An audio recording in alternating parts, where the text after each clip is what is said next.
Bismillahirrahmanirrahim. Assalamualaikum warahmatullahi wabarakatuh. Alhamdulillahirrabbilalamin. Allahumma sholli ala Muhammad. Kembali lagi di channel Dai Firsyah Brother bersama Dai Firsyah. Gimana kabarnya teman-teman semuanya? Alhamdulillah. Sebelum kita mulai, dan kita akan melanjutkan pembahasan kita, materi kita di pembahasan tentang iman kepada hari akhir dan muraqabatullah, ya. Sebelum kita mulai, mari berdoa bersama-sama. Berdoa dimulai. Bismillahirrahmanirrahim. Rabbi zidni ilman warzuqni fahman, amin. Alhamdulillah, teman-teman semuanya sudah siap dengarkan materi? Oke, bagus. Insyaallah Ustadz akan melanjutkan pembahasan kita tentang beriman kepada hari akhir. Di video yang pertama, Ustadz sudah jelaskan mulai dari tanda-tandanya, ya, kemudian dalil-dalilnya, kemudian nama-nama kiamat, ada banyak kan? Kemudian pengertian kiamat. Ya, sekarang Ustadz akan melanjutkan karena di video yang pertama itu Ustadz membahas tentang tanda-tanda umum dan sudah selesai tanda-tanda umumnya. Sekarang adalah tanda-tanda khusus.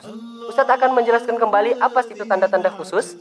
Tanda-tanda khusus adalah tanda-tanda yang terjadi di mana hari kiamat sudah dekat dan telah nampak di depan mata kita. Oh, ini sudah jelas nih. Ini sudah tanda umum khusus nih, ya.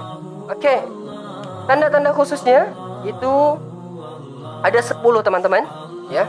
Pertama adalah gerhana di timur. Kemudian gerhana di barat yang kedua, kemudian ketiga gerhana di Jazirah Arab, kemudian keempat adalah munculnya Ya'juj dan Ma'juj, munculnya Dajjal. Yang keempat munculnya Dajjal, dan yang kelima adalah munculnya asap. Muncul asap selama 40 hari. Itu tanda-tanda yang kelima. Kemudian keenam adalah munculnya hewan besar, namanya dabbah. Dia bisa berbicara, bercakap-cakap, ya. Kemudian ini Ustadz jelaskan secara singkat-singkat saja. Kemudian adalah munculnya Ya'juj dan Ma'juj. Ya, Ya'juj Ma'juj ini adalah diriwayatkan dia gemar memangsa apa saja yang ditemuinya. Jadi dia memang barbar dia orangnya, ya. Kemudian kedelapan, terbitnya matahari dari barat.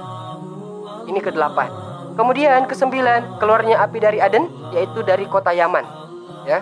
Kemudian 10, terakhir turunnya Nabi Isa alaihi salam. Nabi Isa turun di negeri Syam di Menara Putih, beliau akan membunuh Dajjal, ya. Kemudian Nabi Isa alaihi salam akan menjalankan syariat Nabi Muhammad sallallahu alaihi wasallam. Itu tanda-tanda khususnya. Jelas, teman-teman? Atau satu ulang? Nggak usah lah kayaknya. Oke, kemudian kita masuk. Atau ulang nih? Nggak usah ya? Oke. Ke selanjutnya pembahasan kita adalah proses kejadian hari akhir. Jadi proses terjadinya hari kiamat kubro, ya, kubro, kiamat besar. Pertama adalah pertama adalah alam barzah. Alam barzah itu memisahkan ruh dari kehidupan dunia.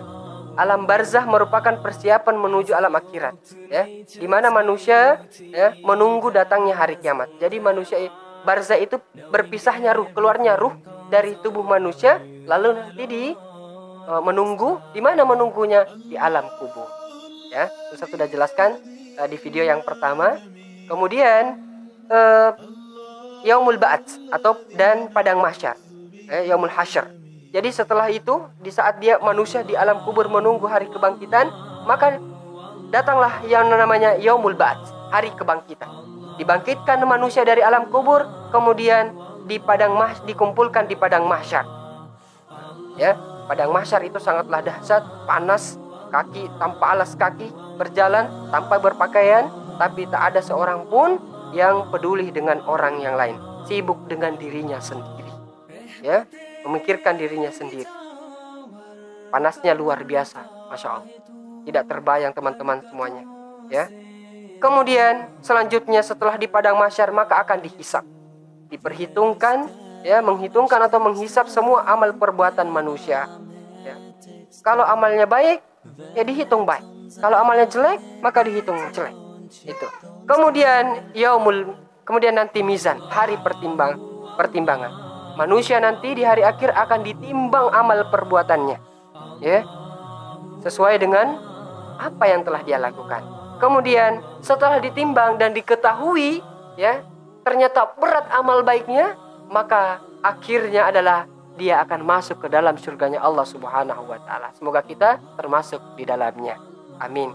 Tetapi kalau manusia amal perbuatan timbangannya ya lebih berat, yang buruk, yang jahat, yang tidak baik, maka akhirnya dia akan masuk ke dalam nerakanya Allah Subhanahu wa taala. Na'udzubillah.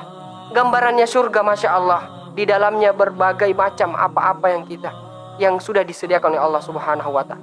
Sungai-sungainya Masya Allah mengalir madu, susu dan sebagainya ya. Kemudian Allah akan membangunkan kita istana di surga dan sebagainya ya. Itu Masya Allah luar biasa. Kemudian di surga banyak juga tingkatan-tingkatannya. Surga Aden, Firdaus, Darussalam, Al-Ma'wa, An-Naim, Darul Khulud, Darul Maqamah ya. Jadi semakin tinggi tingkatannya, semakin tinggi juga surganya. Kalau mungkin kalau kita bisa perumpamakan hotel lah. Hotel bintang 1, bintang 2, bintang 7 sakit kepala. Bukan ya. Semakin tinggi, semakin ini juga. Kalau makin amal kita bagus, maka kita insya Allah akan ditempatkan di surga yang paling tertinggi. Kelas teman-teman. Kemudian neraka, tempatnya untuk orang-orang yang kafir, orang-orang yang ingkar, yang senang bermaksiat ya. Dia akan sengsara, menderita, disiksa, diazab di alam kubur yang sangat pedih ya. Bahan bakarnya dari batu, dari manusia. Semakin banyak manusia, semakin panaslah api neraka ya. Tak ada makanan, tak ada minuman yang enak-enak seperti di surga. Minumannya darah, nanah, makanannya bangkai yang bisa membuat tubuh kepanasan, bisa membuat tubuh hancur, meleleh dan sebagainya. Nauzubillah ya. Semoga kita jauh dari Allah, menjauhkan kita dari api neraka. Kemudian teman-teman, sama seperti surga ada tingkatan-tingkatannya. Neraka pun seperti itu. Semakin banyak amal buruknya, semakin jauh dia ke bawah dan semakin panas. Ada neraka wail, neraka hawiyah, neraka lazah, neraka sa'ir, dan neraka utama ya. Kita jauh, kita selalu berdoa dan beramal soleh supaya Allah masukkan kita ke dalam surga dan menjauhkan ke dalam neraka.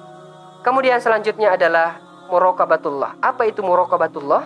Teman-teman semuanya, muraqabatullah adalah merasa diawasi oleh Allah Subhanahu wa taala atau dalam pengawasan Allah. Ya, seorang muslim ya hendaklah selalu merasa diawasi. Dekat hatinya, pengetahuan hatinya selalu tentang kedekatan dengan Robnya, yaitu Allah Subhanahu wa ta'ala. Selalu merasa diawasi ya. Allah melihatnya, mengetahuinya, baik apapun itu rahasianya ya, mengetahui terhadap sesuatu yang kita perbuat. Lalu pada saat kita ingin mungkin melakukan maksiat, kita selalu muraqabatullah. Oh, ada Allah yang mengawasi kita, sehingga tidak melakukan perbuatan yang dilarang. Apa implementasinya teman-teman? Muraqabatullah adalah sumber kekuatan seorang muslim di saat dia sendiri ataupun tengah keramaian. Jika terlintas dalam pikirannya ingin maksiat, maka segera ingat kepada Allah. Tuh, ya, teman-teman. Jadi secara keseluruhan adalah marilah kita selalu merasa diawasi. Sehingga kalau kita selalu merasa diawasi, maka kita akan gemar melakukan perbuatan-perbuatan soleh, amal-amal soleh. Kemudian kita akan selalu menjauhi yang namanya larangan-larangan Allah Subhanahu wa ta'ala, sehingga nanti akhirnya adalah kembali lagi ke surganya Allah Subhanahu wa ta'ala. Amin ya rabbal alamin. Jadi teman-teman, hendaklah selalu merasa diawasi ya, selalu beramal soleh, karena yakinlah bahwa kiamat akan datang. Tanda-tandanya sudah ada ya, tanda-tandanya sudah ada. Maka sadar, bertaubat kepada Allah Subhanahu wa ta'ala atas perbuatan maksiat dan dosa yang telah kita lakukan. Mungkin itu saja. Syukron ala ihtimamikum. Terima kasih banyak atas perhatiannya. Jangan lupa teman-teman semuanya ya, subscribe channel ini, kemudian tekan tombol loncengnya agar bisa mendapatkan notifikasi video-video terbaru dari kami dan terupdate. Kemudian kalau video ini bermanfaat, jangan lupa share, like, and comment. Semoga bermanfaat dan berkah untuk kita semua. Assalamualaikum warahmatullahi wabarakatuh.